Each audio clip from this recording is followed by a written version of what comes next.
একসময় আমরা দেখতাম যে শুধুমাত্র সেলিব্রিটিরাই ফেসবুকে ভেরিফিকেশন বেজ নিতে পারত, কিন্তু এরপর ফেসবুক কিন্তু পেমেন্টের মাধ্যমে এই ভেরিফিকেশন বেজ দেওয়া শুরু করে।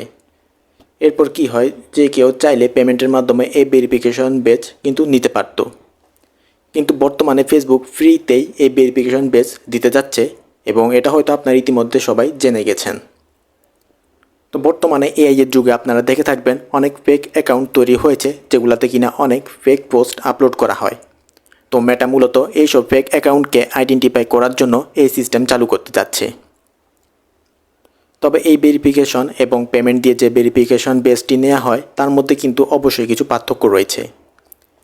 তো পেমেন্ট দিয়ে যে ভেরিফিকেশন নেওয়া হয় ওই ক্ষেত্রে কিন্তু আরও এক্সট্রা কিছু ফিচার মেটা তাদেরকে দিয়ে থাকে।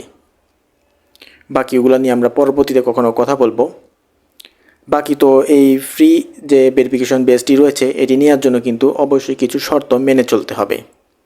যেমন প্রথমত আপনার বয়স অবশ্যই 18 হতে হবে, এবং আপনার আইডিতে কোনো রকমের কমিউনিটি গাইডলাইন্স ভঙ্গের কোনো অভিযোগ থাকা যাবে না, এবং আপনার আইডিটা অবশ্যই একটা প্রোফাইল পিকচার থাকতে হবে, এবং আপনাকে অবশ্যই সেলফি ভেরিফিকেশন করতে হবে, এবং আপনার আইডি অবশ্যই পার্সোনাল হতে হবে।